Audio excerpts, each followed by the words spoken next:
myself Aruna, assistant professor. ಇವತ್ತು ನಾನು concepts of balance of payment ಅಂದ್ರೆ ಪಾವತಿ ಶುಲ್ಕು ಅಥವಾ ಸಂದಾಯ ಶುಲ್ಕು ರಚನೆಯನ್ನ ಕ್ಲಾಸ್ ಮಾಡ್ತಾ ಇದ್ದೀನಿ. ನಾನು ವಿಡಿಯೋ ಸ್ಟಾರ್ಟ್ ಮಾಡೋಕ್ಕಿಂತ ಮುಂಚೆ ನೀವೇನು ಚಾನೆಲ್ಗೆ ಸಬ್ಸ್ಕ್ರೈಬ್ ಮಾಡ್ಕೊಂಡಿಲ್ಲ ಅಂತಂದ್ರೆ ಸಬ್ಸ್ಕ್ರೈಬ್ ಮಾಡ್ಕೊಳ್ಳಿ, ಜೊತೆಗೆ ಪಕ್ಕದಲ್ಲಿರುವಂತಹ ಬೆಲ್ ಐಕಾನ್ ಅನ್ನು ಕ್ಲಿಕ್ ಮಾಡಿ. ಇವತ್ತಿನ ಕ್ಲಾಸ್ ಬಂದು ಇಂಟರ್ನ್ಯಾಷನಲ್ ಎಕನಾಮಿಕ್ಸ್ ಗೆ ಸಂಬಂಧಪಟ್ಟಂತೆ ಒಂದು ಒಳ್ಳೆಯ ಟಾಪಿಕ್. ಅದ್ರ ಜೊತೆಗೆ ನಾವೆಲ್ಲರೂ ತಿಳ್ಕೊಳ್ಬೇಕಾದ ಒಂದು ವಿಷಯ, ಸಾಮಾನ್ಯ ವಿಷಯ. ಸೊ ಇಂಟರ್ನ್ಯಾಷನಲಿ ನಾವು ಟ್ರೇಡ್ ಮಾಡ್ತಾ ಇರ್ತೀವಿ, ಅದಕ್ಕೆ ಸಂಬಂಧಪಟ್ಟಂತೆ ಈ ಪಾವತಿ ಶುಲ್ಕ ಅನ್ನೋದು ತುಂಬಾ ಮಹತ್ವದ ಪಾತ್ರವನ್ನ ವಹಿಸುತ್ತೆ. ಇದೊಂದು ಡಾಕ್ಯುಮೆಂಟ್. ಸಿಂಪ್ಲಿ ಹೇಳಬೇಕು ಅಂತಂದ್ರೆ ಬ್ಯಾಲೆನ್ಸ್ ಆಫ್ ಪೇಮೆಂಟ್ ಅನ್ನೋದು ಇಸ್ ಅ ಡಾಕ್ಯುಮೆಂಟ್, ಒಂದು ಡಾಕ್ಯುಮೆಂಟ್ ಅದು ದಾಖಲೆ. ಹಾಗಂದ್ರೆ ಏನು ಅಂತ ಹೇಳಿ ನಿಮಗೆ ಕೇಳ್ಬೋದು. ಅದಕ್ಕೆ ಸಂಬಂಧಪಟ್ಟಂತೆ ವ್ಯಾಖ್ಯೆ ಮೂಲಕ ನೋಡೋದಾದ್ರೆ ಒಂದು ದೇಶ ಒಂದು ನಿರ್ದಿಷ್ಟ ಅವಧಿಯಲ್ಲಿ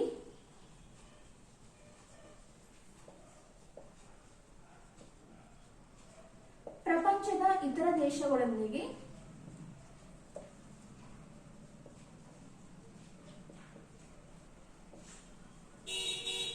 ನಡೆಸಿದ ಎಲ್ಲ ಆರ್ಥಿಕ ಚಟುವಟಿಕೆಗಳ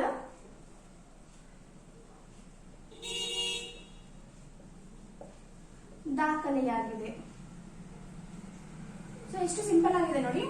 ಒಂದು ದೇಶ ಒಂದು ನಿರ್ದಿಷ್ಟ ಅವಧಿಯಲ್ಲಿ ಪ್ರಪಂಚದ ಇತರ ದೇಶಗಳೊಂದಿಗೆ ನಡೆಸಿದ ಎಲ್ಲ ಆರ್ಥಿಕ ಚಟುವಟಿಕೆಗಳ ದಾಖಲೆಯಾಗಿದೆ. ಅಂದ್ರೆ ಒಂದು ದೇಶ, ನಮ್ಮ ಭಾರತ ದೇಶ, ಸೊ ಒಂದು ನಿರ್ದಿಷ್ಟ ಅವಧಿ, ಒಂದು ವರ್ಷದಲ್ಲಿ ಅಂತ ಅನ್ಕೊಳ್ಳೋಣ, ಅಥವಾ ಯಾವುದೋ ಒಂದು ಪರ್ಟಿಕ್ಯುಲರ್ ಅವಧಿ ಅಂತ ಇರುತ್ತೆ. ಆ ಪರ್ಟಿಕ್ಯುಲರ್ ಅವಧಿಯಲ್ಲಿ ಪ್ರಪಂಚದ ಇತರ ದೇಶಗಳೊಂದಿಗೆ ಎಷ್ಟೆಲ್ಲ ದೇಶ, ನಮ್ಮ ಸರೌಂಡೆಡ್ ಎಷ್ಟು ದೇಶಗಳಿದೆ ಅಲ್ವಾ, ಸೊ ಎಲ್ಲಾ ದೇಶಗಳಲ್ಲಿ ಜೊತೆಗೆ ನಾವು ಆರ್ಥಿಕ ಚಟುವಟಿಕೆಗಳನ್ನ ಮಾಡ್ತೀವಿ. ಸೊ ನಾವು ಕೊಂಡ್ಕೋಬಹುದು ಸರಕುಗಳನ್ನ, ಅಥವಾ ಮಾರಾಟ ಮಾಡಬಹುದು, ಸೇವೆಗಳನ್ನ ಕೊಡಬಹುದು. ಅವ್ರಿಗೆ ಆರೋಗ್ಯ ಸಂಬಂಧಪಟ್ಟಂತೆ ನಮ್ಮ ಆರೋಗ್ಯವನ್ನ ಸುಧಾರಿಸ್ಕೊಳ್ಳೋಕೆ ಬೇರೆ ದೇಶಕ್ಕೆ ಹೋಗ್ಬೋದು, ಅಲ್ಲಿರುವಂತ ಜನರು ಇಲ್ಲಿ ಬಂದು ವೈದ್ಯಕೀಯ ಸೌಲಭ್ಯಗಳನ್ನ ಪಡಿಬಹುದು. ಎಜುಕೇಶನ್ ಪರ್ಪಸ್ ನಾವು ಅಲ್ಲಿಗೆ ಹೋಗ್ಬೋದು, ಎಜುಕೇಶನ್ ಪರ್ಪಸ್ ಅವ್ರು ಇಲ್ಲಿಗೆ ಬರ್ಬೋದು. ಸೊ ನೋಡಿ, ಇಲ್ಲಿ ಸರಕುಗಳು ಸಹ ಏನಾಗ್ತಾ ಇದೆ, ಇತರ ದೇಶಗಳೊಂದಿಗೆ ಹೋಗ್ತಾ ಇದೆ ಮತ್ತೆ ಬರ್ತಾ ಇದೆ. ಸೇವೆಗಳು ಅಷ್ಟೇ, ಸೇವೆಗಳು ಮಾರಾಟ ಆಗ್ತಾ ಇದೆ, ಅದನ್ನ ನಾವು ಕೊಂಡುಕೊಳ್ತಾನೂ ಇದೀವಿ. ಸೊ ಹೀಗೆ ಎಲ್ಲಾ ಆರ್ಥಿಕ ಚಟುವಟಿಕೆಗಳು ನಡೆಯುವಂತದ್ದು ನೋಡ್ತೀವಿ. ಆ ಎಲ್ಲಾ ಚಟುವಟಿಕೆಗಳನ್ನ ದಾಖಲೆ ರೂಪದಲ್ಲಿ ಇಡ್ತೀವಿ ನಾವು. ಸೊ ಈ ದೇಶದೊಂದಿಗೆ ಇಷ್ಟು ವ್ಯಾಪಾರ ಮಾಡಿದ್ವಿ ಅಂತ ಹೇಳಿ ದಾಖಲೆ ರೂಪದಲ್ಲಿ ಇಡ್ತೀವಿ. ಆ ದಾಖಲೆಯನ್ನ ಕರಿತೀವಿ ಬ್ಯಾಲೆನ್ಸ್ ಆಫ್ ಪೇಮೆಂಟ್ ಅಥವಾ ಪಾವತಿ ಶುಲ್ಕು ಅಥವಾ ಸಂದಾಯ ಶುಲ್ಕು ಅಂತ ಹೇಳಿ ಕರಿತೀವಿ. ಸೊ ತುಂಬಾ ಸಿಂಪಲ್ ಆಗಿ ಹೇಳ್ಬೇಕು ಅಂತಂದ್ರೆ ಒಂದು ದೇಶದ ಆಮದು ಮತ್ತು ರಫ್ತುಗಳನ್ನು ತೋರಿಸುವಂತ ಒಂದು ಪಟ್ಟಿಯನ್ನು ಅಂತ ಕರಿತೀವಿ ನಾವು ಪಾವತಿ ಶುಲ್ಕು ಅಂತ ಹೇಳಿ ಕರಿತೀವಿ. ರಫ್ತು ಅಂತ ಅಂದ್ರೆ ಏನು, ನಮ್ಮ ದೇಶದಿಂದ ಬೇರೆ ದೇಶಕ್ಕೆ ಸರಕುಗಳನ್ನ ಕಳಿಸೋದು. ಆಮದು ಅಂತ ಅಂದ್ರೆ ಬೇರೆ ದೇಶದಿಂದ ನಮ್ಮ ದೇಶಕ್ಕೆ ಸರಕುಗಳನ್ನು ತರಿಸ್ಕೊಳ್ಳೋದು. ಆಮದು ರಫ್ತು ಅಂತಂದಾಗ ಸೇವೆಗಳು ಸಹ ಕನ್ಸಿಡರ್ ಆಗತ್ತೆ. ಹೀಗೆ ಸರಕುಗಳು ಮತ್ತು ಸೇವೆಗಳಿಗೆ ಸಂಬಂಧಪಟ್ಟಂತೆ ಇರುವಂತಹ ದಾಖಲೆಯನ್ನು ಏನಂತ ಕರಿತೀವಿ, ಪಾವತಿ ಶುಲ್ಕು ಅಂತ ಹೇಳಿ ಕರಿತೀವಿ. ಸೊ ಹಾಗಾಗಿ ಕೆಲವೊಂದು ಕಾನ್ಸೆಪ್ಟ್ ಅನ್ನ ನೀವು ತಿಳ್ಕೊಬೇಕಾಗತ್ತೆ. ಅಸಮತೋಲನ ಪಾವತಿ ಶುಲ್ಕು, ಸಮತೋಲನ ಪಾವತಿ ಶುಲ್ಕು ಅಂತ ಹೇಳಿ ಕರಿತೀವಿ. ಅಸಮತೋಲನ ಪಾವತಿ ಶುಲ್ಕು ಅಂತಂದ್ರೆ ಏನು ಅಂತಂದ್ರೆ ನಮ್ಮ ರಫ್ತುಗಳಿಗಿಂತ ಆಮದುಗಳ ಪ್ರಮಾಣ ಹೆಚ್ಚಾಗಿರೋದನ್ನ ನಾವು ಅಸಮತೋಲನ ಪಾವತಿ ಶುಲ್ಕು ಅಂತ ಹೇಳಿ ಕರಿತೀವಿ. ಸಮತೋಲನ ಅಂತಂದ್ರೆ ನಮ್ಮ ಆಮದುಗಳಿಗಿಂತಲೂ ರಫ್ತಿನ ಪ್ರಮಾಣ ಹೆಚ್ಚಾಗಿರೋದನ್ನ ಸಮತೋಲಿತ ಪಾವತಿ ಶುಲ್ಕು ಅಂತ ಹೇಳಿ ಕರಿತೀವಿ. ಸೊ ಈ ಕಾನ್ಸೆಪ್ಟ್ ಇದ್ದಾಗ ಸೊ ಇಲ್ಲಿ ಕೇಳುವಂತ ಕ್ವಶನ್ ಏನಂತಂದ್ರೆ ಸ್ಟ್ರಕ್ಚರ್ ಆಫ್ BOP ಹೇಳ್ರಿ ಅಂತ ಹೇಳಿ ಕೇಳ್ಬೋದು, ಅಥವಾ ಪಾವತಿ ಶುಲ್ಕ ರಚನೆಯನ್ನ ಹೇಳಿ ಅಂತ ಹೇಳಿ ಹೇಳ್ಬೋದು. ಇದೇನಂತಂದ್ರೆ ಏನ್ ಅಕೌಂಟ್ಸ್ ಇದೆ, ಈಗ ನಾವು ಒಂದು ಸೇವಿಂಗ್ ಅಕೌಂಟ್ ಅಂತ ಮಾಡಿರ್ತೀವಿ, ಒಂದು ಬ್ಯಾಂಕ್ ಅಲ್ಲಿ ಸೇವಿಂಗ್ ಅಕೌಂಟ್ ಅಂತ ಅಂದಾಗ ನಮ್ಗೆ ಕೆಲವರು ಕೊಟ್ಟಂತ ಹಣ ನಾವೇನ್ ಮಾಡ್ತೀವಿ, ಜಮಾ ಆಗುತ್ತೆ, ನಾವು ಬೇರೆ ಕೊಟ್ಟು ಖರ್ಚಾಗುತ್ತೆ. ಸೊ ಅಲ್ಲಿ ಬ್ಯಾಂಕ್, ಒಂದು ಸಿಂಪಲ್ ಬ್ಯಾಂಕ್ ಪುಸ್ತಕದಲ್ಲಿ ನಾವೇನ್ ನೋಡ್ತೀವಿ, ಒಂದ್ ಕಡೆ ಜಮಾ ಆಗಿರೋದನ್ನ ಒಂದ್ ಕಡೆ ಖರ್ಚಾಗಿರೋದನ್ನ ನೋಡ್ತೀವಲ್ವಾ. ಅದೇ ತರ ಈ ಪಾವತಿ ಶುಲ್ಕದಲ್ಲಿ ಏನಾಗಿರುತ್ತೆ ಅಂದ್ರೆ ಜಮಾ ವಿಭಾಗ, ಖರ್ಚಿನ ವಿಭಾಗ ಅಂತ ಎರಡು ವಿಭಾಗ ಇರುತ್ತೆ. ಅದ್ರ ಜೊತೆಗೆ ಎರಡು ಅಕೌಂಟ್ಸ್ ಇರುತ್ತೆ.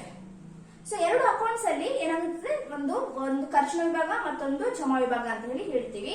ಸೊ ಇದರಲ್ಲಿ ಸ್ಟ್ರಕ್ಚರ್ ಆಫ್ BOP ಅಂತ ಅಂದಾಗ ಮೇನ್ಲಿ 2 ಅಕೌಂಟ್ಸ್ ಅನ್ನ ನೋಡ್ತೀವಿ, 2 ಅಕೌಂಟ್ ಗಳನ್ನ ನೋಡ್ತೀವಿ. ಫಸ್ಟ್ ಒನ್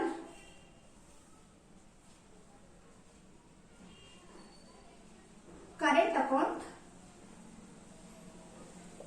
ಇನ್ನೊಂದು ಕ್ಯಾಪಿಟಲ್ ಅಕೌಂಟ್.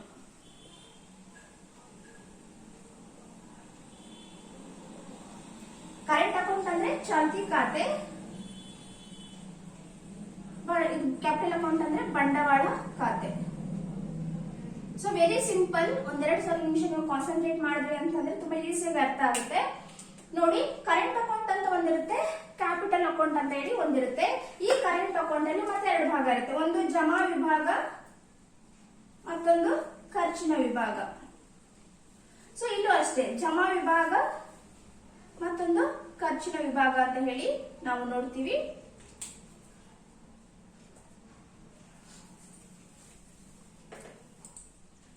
ಕರೆಂಟ್ ಅಕೌಂಟ್ ಚಾಲ್ತಿ ಖಾತೆ ಅಂತ ಅಂದಾಗ ಇದು ಅಲ್ಪಕಾಲಿಕ ಅಕೌಂಟ್ ಅಂತ ಹೇಳಿ ಕರಿತೀವಿ. ಅಲ್ಪಾವಧಿಗೆ ಸಂಬಂಧಪಟ್ಟಂತ ಒಂದು ಅಕೌಂಟ್. ಇಲ್ಲಿ ಏನಿರುತ್ತೆ ಅಂತಂದ್ರೆ ಒಂದು ವರ್ಷದ ಒಳಗೆ ಮುಗ್ದೋಗುತ್ತೆ. ಇಲ್ಲಿ ಆಕ್ಟಿವಿಟೀಸ್ ಅನ್ನೋದು ಒಂದು ವರ್ಷದ ಒಳಗಡೆನೆ ಮುಗ್ದೋಗುತ್ತೆ. ಎಕ್ಸಾಂಪಲ್, ಸರಕು ಮತ್ತು ಸೇವೆಗಳ ವ್ಯಾಪಾರ. ಈ ಮೇನ್ ಚಾಲ್ತಿ ಖಾತೆಯಲ್ಲಿ ಏನ್ ಬರುತ್ತೆ ಅಂತಂದ್ರೆ ಸರಕು ಮತ್ತು ಸೇವೆಗಳ ವ್ಯಾಪಾರ. ಸರಕು ಮತ್ತು ಸೇವೆಗಳ ವ್ಯಾಪಾರ ಅನ್ನೋದು ಬರುತ್ತೆ ನೋಡಿ. ಸೊ ಸರಕುಗಳು ಸಂಬಂಧಪಟ್ಟಂತೆ ಹೇಳ್ತೀನಿ. ಇವಾಗ ಪ್ರೆಸೆಂಟ್ ಭಾರತದಿಂದ ಜಪಾನ್ಗೆ ಒಂದಷ್ಟು ಸರಕುಗಳು ಹೋಗಿದೆ. ನಾವು ರಫ್ತು ಮಾಡಿದೀವಿ ಅಂತ ನಮಗೆ ಸಿಗುತ್ತೆ, ದುಡ್ಡು ಸಿಗುತ್ತೆ. ಆ ದುಡ್ಡು ನಾವೆಲ್ಲಿ ಹಾಕ್ತಿವಿ? ಜಮಾ ವಿಭಾಗದಲ್ಲಿ. ರಫ್ತುಗಳನ್ನ ಯಾವಾಗಲೂ ಸಹ ಜಮಾ ವಿಭಾಗದಲ್ಲಿ ತೋರಿಸ್ತೀವಿ. ಅದೇ ಜಪಾನ್ನಿಂದ ಒಂದಷ್ಟು ಸರಕುಗಳನ್ನ ತರಿಸ್ಕೊಂಡಿದ್ವಿ, ನಮ್ ದುಡ್ಡು ಯಾರಿಗೋಯ್ತು? ಅವ್ರಿಗೋಯ್ತು ಅಂತಂದ್ರೆ ಇಲ್ಲಿ ಏನಾಗುತ್ತೆ? ಆಮದುಗಳು ಖರ್ಚಿನ ವಿಭಾಗದಲ್ಲಿ ಬರುತ್ತೆ. ಎಕ್ಸಾಂಪಲ್, ನಮ್ಮ ದೇಶದ ಸ್ಟೂಡೆಂಟ್ ಬೇರೆ ದೇಶಕ್ಕೆ ಹೋಗಿ ಓದ್ತಾ ಇದ್ದಾರೆ. ಎಜುಕೇಶನ್ ಇಸ್ ಅ ಸೇವೆ, ರೈಟ್? ಬೇರೆ ದೇಶಕ್ಕೆ ಹೋಗಿ ಓದ್ತಾ ಇದ್ದಾರೆ, ಸೊ ಅಲ್ಲಿ ಖರ್ಚಾಗುತ್ತೆ. ಅದನ್ನ ನಾವು ಇಲ್ಲಿ ಹಾಕ್ತಿವಿ. ಸೊ ಬೇರೆ ದೇಶದಲ್ಲಿ ನಾವು ಹೋಗಿ ಸೇವೆಗಳನ್ನ ತಗೊಳ್ತಾ ಇದ್ರೆ ಅದು ಖರ್ಚಿನ ಭಾಗದಲ್ಲಿ ಹಾಕ್ತಿವಿ. ಸೇವೆಗಳನ್ನ ಬೇರೆ ದೇಶಕ್ಕೆ ತರಿಸ್ಕೊಳ್ತಾ ಇದ್ರೆ, ಅದೇ ವ್ಯಕ್ತಿ ಭಾರತದಲ್ಲಿ ಬಂದು ಓದ್ತಾ ಇದ್ದಾನೆ ಅಂತಂದ್ರೆ ನಾವು ಅವ್ರಿಗೆ ಫೆಸಿಲಿಟಿ ಕೊಡ್ತಾ ಇದೀವಿ, ದುಡ್ಡು ನಮಗ್ ಬಂದಿದೆ ಅಲ್ವಾ? ಸೊ ಅದನ್ನ ನಾವೇನ್ ಮಾಡ್ತೀವಿ? ಜಮಾ ವಿಭಾಗದಲ್ಲಿ, ಜಮಾ ವಿಭಾಗದಲ್ಲಿ ಹಾಕ್ತಿವಿ. ಸೊ ಅರ್ಥ ಆಗ್ತದೆ ಅನ್ಕೊಂತೀನಿ. ಸರಕು ಮತ್ತು ಸೇವೆಗಳ ವ್ಯಾಪಾರಕ್ಕೆ ಸಂಬಂಧಪಟ್ಟಂತೆ ಇರುವಂತಹ ಅಕೌಂಟ್ ಕರೆಂಟ್ ಅಕೌಂಟ್. ಇದನ್ನ ಅಲ್ಪಾವಧಿ ಅಕೌಂಟ್ ಅಂತ ಹೇಳಿ ಕರಿತೀವಿ. ಇದು ಸಾಮಾನ್ಯವಾಗಿ ಒಂದು ವರ್ಷದ ಒಳಗೆ ಇದರ ಆಕ್ಟಿವಿಟೀಸ್ ಅನ್ನೋದು ಕಂಪ್ಲೀಟ್ ಆಗುತ್ತೆ. ಇಲ್ಲಿ ಸರಕು ಮತ್ತು ಸೇವೆಗಳ ವ್ಯಾಪಾರ ಮಾಡ್ತೀವಿ. ಸೊ ಇವಾಗ ರಫ್ತು ಮಾಡಿದ್ವಿ ಅಂತ ಬೇರೆ ದೇಶಕ್ಕೆ ಕಳಿಸಿದ್ವಿ ಅಂತಂದ್ರೆ ಜಮಾ ವಿಭಾಗದಲ್ಲಿ, ಬೇರೆ ದೇಶದಿಂದ ತರಿಸ್ಕೊಂಡ್ವಿ ಅಂತಂದ್ರೆ ಖರ್ಚಿನ ವಿಭಾಗದಲ್ಲಿ ಹಾಕ್ತಿವಿ. ಅದ್ರ ಜೊತೆಗೆ ಮೇನ್ಲಿ ಇನ್ನೊಂದು ಅಂಶನು ಈ ಒಂದು ಚಾಲ್ತಿ ಖಾತೆಯಲ್ಲಿ ನಾವು ಹಾಕ್ತಿವಿ. ಅದ್ಯಾವುದು ಅಂತಂದ್ರೆ ಬಡ್ಡಿ ಮತ್ತು ಲಾಭ. ಬಡ್ಡಿ ಮತ್ತು ಲಾಭಗಳನ್ನು ಸಹ ಇದೇ ಖಾತೆಯಲ್ಲಿ ಹಾಕ್ತೀವಿ. ಸೊ ಇದು ಸ್ವಲ್ಪ ಕೇಳಿಸ್ಕೋಬೇಕಾಗುತ್ತೆ. ಬಡ್ಡಿ ಮತ್ತು ಲಾಭಗಳಿಗೆ ಸಂಬಂಧಪಟ್ಟಂತೆ ಇವಾಗ ನಾವು ಬೇರೆ ದೇಶದಿಂದ ಸಾಲ ಪಡ್ಕೊಂಡಿದೀವಿ. ಆ ಸಾಲಕ್ಕೆ ನಾವು ಪ್ರತಿ ತಿಂಗಳು ಅಥವಾ ಪ್ರತಿ ವರ್ಷನೂ ಬಡ್ಡಿಯನ್ನ ಪೇ ಮಾಡಬೇಕು. ಆ ಬಡ್ಡಿಯನ್ನ ನಾವು ಪೇ ಮಾಡ್ತಾ ಇದೀವಿ ಅವರಿಗೆ ಅಲ್ವಾ? ಸೊ ಬಡ್ಡಿಯನ್ನ ಪೇ ಮಾಡ್ತಾ ಇದೀವಿ ಅಂದ್ರೆ ಆ ಬಡ್ಡಿ ಎಲ್ಲಿ ಹಾಕ್ತಿವಿ? ನಾವು ಖರ್ಚಿನ ವಿಭಾಗದಲ್ಲಿ ಹಾಕ್ತಿವಿ. ಬೇರೆ ದೇಶದಿಂದ ಸಾಲ ತಗೊಂಡಿದ್ರೆ ಅದಕ್ಕೆ ಪೇ ಮಾಡುವಂತ ಬಡ್ಡಿಯನ್ನ ನಾವು ಖರ್ಚಿನ ವಿಭಾಗದಲ್ಲಿ ಹಾಕ್ತಿವಿ. ಇವಾಗ ಬೇರೆ ದೇಶಕ್ಕೆ ನಾವು ಸಾಲ ಕೊಟ್ಟಿದೀವಿ, ಅವ್ರ ಏನ್ ಮಾಡ್ತಾರೆ? ಬಡ್ಡಿನ ನಮ್ಗೆ ವಾಪಸ್ ಕೊಡ್ತಾರೆ. ಆ ಬಡ್ಡಿ ನಾವೆಲ್ಲ ಹಾಕೊಂತೀವಿ? ಜಮಾ ವಿಭಾಗದಲ್ಲಿ ಹಾಕೊಳ್ತೀವಿ. ಇನ್ನು ಲಾಭ ಅಂತ ಬಂತು. ಬೇರೊಂದು ದೇಶದಲ್ಲಿ ನಾವು ಇನ್ವೆಸ್ಟ್ಮೆಂಟ್ಸ್ ಮಾಡಿದೀವಿ. ಜಪಾನ್ ಅಲ್ಲಿ ಇನ್ವೆಸ್ಟ್ಮೆಂಟ್ ಮಾಡಿದೀವಿ. ಜಪಾನ್ ದೇಶದಲ್ಲಿ ನಮ್ಗೆ ಇಷ್ಟಿಷ್ಟು ಲಾಭ ಅಂತ ಸಿಕ್ತು, ಒಂದು ಇನ್ವೆಸ್ಟ್ಮೆಂಟ್ ಇಂದ ಲಾಭ ಅಂತ ಸಿಕ್ತು. ಆ ಲಾಭವನ್ನು ಎಲ್ಲಿ ಹಾಕ್ತಿವಿ ಅಂತಂದ್ರೆ ಜಮಾ ವಿಭಾಗದಲ್ಲಿ ಹಾಕ್ತಿವಿ. ಬೇರೊಂದು ದೇಶ, ಅಮೆರಿಕದ ಯಾವುದೋ ಒಂದು ಕಂಪನಿ ಭಾರತದಲ್ಲಿ ಬಂದು ಹೂಡಿಕೆ ಮಾಡಿದೆ, ಇದರಿಂದ ಕೆಲವೊಂದು ಲಾಭವನ್ನ ಗಳಿಸಿದೆ. ಅದು ಆ ಲಾಭವನ್ನ ತನ್ನ ದೇಶಕ್ಕೆ ಒಯ್ಯುತ್ತದೆ, ಅಮೆರಿಕಾಗೆ ಒಯ್ಯುತ್ತೆ. ಆ ಒಯ್ಯುವಂತ ಲಾಭವನ್ನು ಅಂತ ಕರಿತೀವಿ? ಖರ್ಚಿನ ವಿಭಾಗದಲ್ಲಿ ಹಾಕ್ತಿವಿ. ಸೊ ಇಲ್ಲಿ ಸಿಂಪ್ಲಿ ನೆನ್ಪಿಟ್ಕೋಬೇಕಾಗಿರೋದು ಇಷ್ಟೇ. ಕರೆಂಟ್ ಅಕೌಂಟ್ ನಲ್ಲಿ ಸರಕು ಮತ್ತು ಸೇವೆಗಳ ವ್ಯಾಪಾರ ಅನ್ನೋದು ಕಾಣ್ತೀವಿ. ಬೇರೆ ದೇಶಕ್ಕೆ ಸರಕುಗಳನ್ನ ಕಳಿಸಿದ್ರೆ ಅದು ಜಮಾ ವಿಭಾಗದಲ್ಲಿ, ಬೇರೆ ದೇಶಕ್ಕೆ ತರಿಸ್ಕೊಂಡ್ರೆ ಖರ್ಚಿನ ವಿಭಾಗದಲ್ಲೂ ಹಾಕ್ತಿವಿ. ಬೇರೆ ದೇಶಕ್ಕೆ ನಾವು ಬಡ್ಡಿ ಕೊಟ್ವಿ ಅಂದ್ರೆ ಸಾಲ ಇಸ್ಕೊಂಡು ಬಡ್ಡಿ ಕೊಟ್ವಿ ಅಂತಂದ್ರೆ ಖರ್ಚಿನ ವಿಭಾಗದಲ್ಲಿ, ಬೇರೆಯವ್ರು ನಮ್ಗೆ ಬಡ್ಡಿ ಕೊಡ್ತಿದ್ದಾರೆ ಅಂತಂದ್ರೆ ಅದನ್ನ ಜಮಾ ವಿಭಾಗದಲ್ಲಿ, ಬೇರೆ ದೇಶದವ್ರು ಬಂದು ನಮ್ಮಲ್ಲಿ ಹೂಡಿಕೆ ಮಾಡಿ ಅವ್ರು ಲಾಭ ತಗೊಂಡು ಅವ್ರ ದೇಶಕ್ಕೆ ಹೋಗ್ತಿದ್ದಾರೆ ಅಂದ್ರೆ ಖರ್ಚಿನ ವಿಭಾಗದಲ್ಲಿ, ನಮ್ಮ ದೇಶಕ್ಕೆ ಬೇರೆ ದೇಶದಲ್ಲಿ ಇನ್ವೆಸ್ಟ್ ಮಾಡಿ ಅಲ್ಲಿ ಲಾಭ ಗಳಿಸ್ತಿದೆ ಅದನ್ನ ಜಮಾ ವಿಭಾಗದಲ್ಲಿ ಹಾಕ್ತಿವಿ. ಸೊ ಇಷ್ಟು ಇಂಪಾರ್ಟೆಂಟ್ ನೀವು ತಿಳ್ಕೊಬೇಕಾಗಿರೋದು. Next capital account. So capital account ಬಂಡವಾಳ ಖಾತೆ, ಹೆಸರೇ ಹೇಳುತ್ತೆ ಅದು ದೀರ್ಘಾವಧಿ ಖಾತೆ. ಒಂದು ವರ್ಷಕ್ಕೆ ಮುಗಿದೋಗುವಂತದ್ದು ಇಲ್ಲಿ ಕಂಡು ಬರಲ್ಲ, ದೀರ್ಘಾವಧಿಗೆ ಸಂಬಂಧಪಟ್ಟಂತೆ ಇರುತ್ತೆ. ಏನೇನಿರುತ್ತೆ? ಇಲ್ಲೂ ಸಹ ಜಮಾ ವಿಭಾಗ, ಖರ್ಚು ವಿಭಾಗ ಇರುತ್ತೆ. ಇಲ್ಲಿ ಯಾವ್ಯಾವ ಅಂಶಗಳು ಬರುತ್ತೆ ಕ್ಯಾಪಿಟಲ್ ಅಕೌಂಟ್ ಅಲ್ಲಿ ಅಂತ ಅಂದಾಗ, ಸಾಲಗಳು. ಈ ಸಾಲಗಳಲ್ಲಿ ಗವರ್ಮೆಂಟ್ ಸಾಲಗಳು ಮತ್ತು ಪ್ರೈವೇಟ್ ಸಾಲಗಳು ಎರಡು ಬರುತ್ತೆ. ಅದಾದ್ಮೇಲೆ ಹೂಡಿಕೆಗಳು. ಸೊ ಹೂಡಿಕೆಗಳು ಸಹ ಪ್ರೈವೇಟ್ ಗವರ್ಮೆಂಟ್ ಎರಡು ಸಹ ಹೂಡಿಕೆಗಳು ಅನ್ನೋದು ಬರುತ್ತೆ. ಅದಾದ್ಮೇಲೆ NRI ಡಿಪಾಸಿಟ್ಸ್ ಬರುತ್ತೆ. ಅದಾದ್ಮೇಲೆ ನೆರವು. ಇವೆಲ್ಲವೂ ಸಹ ಕ್ಯಾಪಿಟಲ್ ಅಕೌಂಟ್ ಅಲ್ಲಿ ಬರುವಂತಹ ವಿಷಯಗಳು. ಸೊ ಇಲ್ಲಿ ನೀವು ಸ್ವಲ್ಪ ಕಾನ್ಸಂಟ್ರೇಟ್ ಮಾಡಬೇಕು.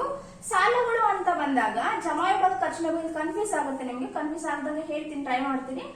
ಸಾಲಗಳು ಅಂತ ಬಂದಾಗ ಫಸ್ಟ್ಲಿ ಭಾರತ, ಅಮೆರಿಕ ಸಾಲಗಳಿಗೆ ಸಂಬಂಧಪಟ್ಟಂತೆ ನೋಡಿ, ಭಾರತ ಅಮೆರಿಕದ ಹತ್ರ 10,000 ಸಾಲವನ್ನ ಪಡೆದಿದೆ. ಅಂದ್ರೆ ಭಾರತ ಯಾರ ಹತ್ರ ಪಡೆದಿದೆ? ಅಮೆರಿಕ ಹತ್ರ. ಅಂದ್ರೆ ದುಡ್ಡು ಎಲ್ಲಿಗೆ ಬಂತು? ಭಾರತಕ್ಕೆ ಬಂತು. ಎಲ್ಲಿಂದ ಬಂತು? ಅಮೆರಿಕದಿಂದ ಭಾರತಕ್ಕೆ ದುಡ್ಡು ಬಂತು. ಸಾಲ ತಗೊಳ್ತಿದೀವಿ. ಅಮೆರಿಕದಿಂದ ಭಾರತ ಸಾಲ ತಗೊಂಡಿದೆ ಎಷ್ಟು? 10,000. ಅಂದ್ರೆ ದುಡ್ಡು ಅಮೆರಿಕದಿಂದ ಭಾರತಕ್ಕೆ ಬಂದಿದೆ. ಭಾರತಕ್ಕೆ ಬಂದಿದೆ ಅಂತ ಅಂದಾಗ ಆ ಹಣ ನಾವು ಇನ್ವೆಸ್ಟ್ಮೆಂಟ್ ಮಾಡಬಹುದಾ? ಸೊ ಹಾಗಾಗಿ ನಾವು ಬೇರೆ ದೇಶದಿಂದ ತೆಗೆದುಕೊಂಡಿರುವಂತಹ ಸಾಲಗಳನ್ನ ಯಾವಾಗಲೂ ಸಹ ಜಮಾ ವಿಭಾಗದಲ್ಲಿ ಹಾಕ್ತೀವಿ. ನಾವು ಅಮೆರಿಕದಿಂದ 10,000 ತಗೊಂಡಿದೀವಿ. ನೀವು ಹೇಳ್ಬೋದು ಮೇಡಮ್ ಖರ್ಚು ಯಾವಾಗಾದ್ರೂ ವಾಪಸ್ ಕೊಡ್ಬೋದು ಅಂತ. ಎಸ್, ಯಾವಾಗಾದ್ರೂ ವಾಪಸ್ ಕೊಡ್ಬೇಕು. ಕೊಡ್ಬೇಕಾದ್ರೆ ಅದನ್ನ ನಾವೇನ್ ಮಾಡ್ತೀವಿ ಅಂತ ಅಂದ್ರೆ ಖರ್ಚು ವಿಭಾಗದಲ್ಲಿ ಇಲ್ಲಿ ಬರುತ್ತೆ, ಕರೆಂಟ್ ಅಕೌಂಟ್ ಇದ್ರಲ್ಲಿ ಬರುತ್ತೆ. ಬಟ್ ಹಿಯರ್ ಏನಂತಂದ್ರೆ ದುಡ್ಡು ನಮ್ಗೆ ಬಂದಿದೆ. ಪ್ರಸ್ತುತ ಅಮೆರಿಕದಿಂದ ಭಾರತಕ್ಕೆ ದುಡ್ಡು ಬಂದಿದೆ ಸಾಲ ತಗೊಳ್ಳೋದ್ರ ಮೂಲಕ. ಆ ಸಾಲನ ಜಮಾ ವಿಭಾಗದಲ್ಲಿ ಹಾಕೊಳ್ತೀವಿ. ಇವಾಗ ನೋಡಿ, ಭಾರತ ಏನ್ ಮಾಡ್ತು ಅಂತಂದ್ರೆ ಜಪಾನ್ ದೇಶಕ್ಕೆ ಸಾಲ ಕೊಡ್ತು. ಭಾರತ ಜಪಾನ್ ದೇಶಕ್ಕೆ ಸಾಲ ಕೊಡ್ತು. ಎಷ್ಟು ಕೊಡ್ತು ಅಂತಂದ್ರೆ 10,000 rupees ಕೊಡ್ತು. ಅಂದ್ರೆ ಭಾರತದ ಹತ್ರ ಇದ್ದ ಹಣ ಎಲ್ಲಿಗೆ ಹೋಯ್ತು? ಜಪಾನ್ಗೆ ಹೋಯ್ತು. ಅಂದ್ರೆ ನಮ್ಮಲ್ಲಿದ್ದಂತ ಹಣ ಅವ್ರಿಗೂ ಹೋಗಿದೆ. ಅಂದ್ರೆ ಸಾಲ ಕೊಟ್ಟಿದ್ವಿ, ಅಫ್ಕೋರ್ಸ್ ಇವ್ರಿಗೆ ನಾವು ಸಾಲ ಕೊಟ್ಟಿದೀವಿ. ಈ ಒಂದು ಇವರ ಹಣ ಇವ್ರ ಹತ್ರ ಹೋಗಿದೆ. ಅದನ್ನ ಎಲ್ಲಿ ಹಾಕ್ತಿವಿ? ಖರ್ಚು ವಿಭಾಗದಲ್ಲಿ ಹಾಕ್ತಿವಿ. ಅದು ಯಾವಾಗ್ಲೂ ವಾಪಸ್ ಬರ್ಬೋದು. ಪ್ರೆಸೆಂಟ್ ಏನಾಗುತ್ತೆ? ನಮ್ಗೆ ಖರ್ಚೇ ಆಗಿರುತ್ತೆ. ಅದು ನಮ್ಮ ಹತ್ರ ಬೇರೆ ಇನ್ವೆಸ್ಟ್ಮೆಂಟ್ಸ್ ಆಗ್ತಾ ಇದ್ವಲ್ವಾ. ಸೊ ಹಾಗಾಗಿ ನಿಮ್ಗೆ ಕ್ವಶನ್ ಕೇಳ್ತಾರೆ ಏನಂತಂದ್ರೆ, ನಾವು ಅಮೆರಿಕದಿಂದ ಪಡೆದಂತಹ ಸಾಲವನ್ನ, ಯಾವುದೋ ಒಂದು ದೇಶದಿಂದ ಪಡೆದಂತಹ ಸಾಲವನ್ನ ಕ್ಯಾಪಿಟಲ್ ಅಕೌಂಟ್ ನ ಜಮಾ ವಿಭಾಗದಲ್ಲಿ ಹಾಕ್ತಿವ, ಖರ್ಚು ವಿಭಾಗದಲ್ಲಿ ಹಾಕ್ತಿವಿ. ಸಾಲ ತಗೊಂಡ್ರೆ ಅದು ಜಮಾ ವಿಭಾಗದಲ್ಲಿ, ನಾವು ಬೇರೆಯವ್ರಿಗೆ ಸಾಲ ಕೊಟ್ರೆ ಖರ್ಚು ವಿಭಾಗದಲ್ಲಿ ಹಾಕ್ತಿವಿ. ಸೊ ಕನ್ಫ್ಯೂಸ್ ಆಗೋದ್ ಬೇಡ. ಇಲ್ಲಿ ನೋಡಿ, ಬಡ್ಡಿಗೆ ಸಂಬಂಧಪಟ್ಟಂತೆ ಬೇರೆ ಹೇಳಿದೀನಿ. ಸೊ ಇಲ್ಲಿ ನಾವು ಜಸ್ಟ್ ಸಾಲಗಳಿಗೆ ಸಂಬಂಧಪಟ್ಟಂತೆ ಬರ್ತೀವಿ. ಸಾಲಗಳಿಗೆ ಕೊಡುವಂತ ಬಡ್ಡಿ ಎಲ್ಲಿ ಬರುತ್ತೆ ಅಂತಂದ್ರೆ ಕರೆಂಟ್ ಅಕೌಂಟ್ ಅಲ್ಲಿ ಬರುತ್ತೆ. ಸಾಲಗಳಲ್ಲಿ ಬರುತ್ತೆ, ಕ್ಯಾಪಿಟಲ್ ಅಕೌಂಟ್ ಅಲ್ಲಿ ಬರುತ್ತೆ. ನೆಕ್ಸ್ಟ್ ಅದಾದ್ಮೇಲೆ ಸಾಲಗಳು, ನಾವು ಬೇರೆ ದೇಶಗಳಿಗೆ ಸಾಲ ಕೊಡೋದು ಮತ್ತೆ ನಾವು ಸಾಲ ತಗೊಳ್ಳೋದು ಆಯ್ತು. ಪ್ರೈವೇಟ್ ಪೀಪಲ್ ಸಾಲಗಳನ್ನ ತಗೊಳ್ಳೋದು. ಪ್ರೈವೇಟ್ ಪೀಪಲ್ ಅಂತ ಅಂದ್ರೆ ಖಾಸಗಿ ಕಂಪನಿಗಳು ಬೇರೆ ದೇಶದೊಂದಿಗೆ ಸಾಲವನ್ನ ತಗೋಬಹುದು. ಅದನ್ನ ಸಹ ನಾವೇನಂತೀವಿ? ಕ್ಯಾಪಿಟಲ್ ಅಕೌಂಟ್ ಅಲ್ಲೇ ಹಾಕ್ತಿವಿ. ನಾವು ಬೇರೆ ದೇಶಕ್ಕೆ ಸಾಲ ಅಂದ್ರೆ ಒಬ್ಬ ವ್ಯಕ್ತಿ, ಭಾರತದ ಬೇರೆ ವ್ಯಕ್ತಿ ಬೇರೆ ದೇಶಕ್ಕೆ ಸಾಲ ಕೊಟ್ಟ ಅಂತ ಅಂದಾಗ ಅದನ್ನ ನಾವು ಖರ್ಚು ವಿಭಾಗದಲ್ಲಿ ಹಾಕೊಂತೀವಿ. ಬೇರೆ ದೇಶದಿಂದ ಸಾಲ ತಗೊಂಡ ಅಂತ ಅಂದಾಗ ಅದನ್ನ ಜಮಾ ವಿಭಾಗದಲ್ಲಿ ಹಾಕ್ತಿವಿ. ನೆಕ್ಸ್ಟ್ ಹೂಡಿಕೆಗಳು, ಇನ್ವೆಸ್ಟ್ಮೆಂಟ್ ಅಂತ ಬಂದಾಗ foreign institution investment, FDI foreign direct investments ಅಂತ ನೋಡಿರ್ತೀವಿ ನಾವು. ಇನ್ನು ಹಲವು ವಿಧಾನಗಳಿಗೆ ಹೂಡಿಕೆಗಳಿಗೆ ಸಂಬಂಧಪಟ್ಟಂತೆ ಒಂದು ಸಪರೇಟ್ ಕ್ಲಾಸ್ ಅನ್ನ ಮಾಡ್ತೀನಿ ನಾನು.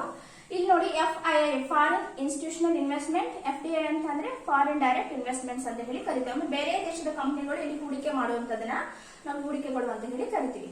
ಇಲ್ಲಿಗೆ ಸಂಬಂಧಪಟ್ಟಂತೆ ಈ ಖಾತೆಗಳಲ್ಲಿ ಹೇಗೆ ಡಿಫ್ರೆಂಟ್ ಆಗುತ್ತೆ ಅಂತ ನೋಡಿ. ಭಾರತ ದೇಶದ ಕಂಪನಿ ಅಮೆರಿಕದಲ್ಲಿ ಹೋಗಿ ಇನ್ವೆಸ್ಟ್ ಮಾಡ್ತಾ ಇದೆ ಅಂತ ನೀವು ಅನ್ಕೊಳ್ಳೋಣ.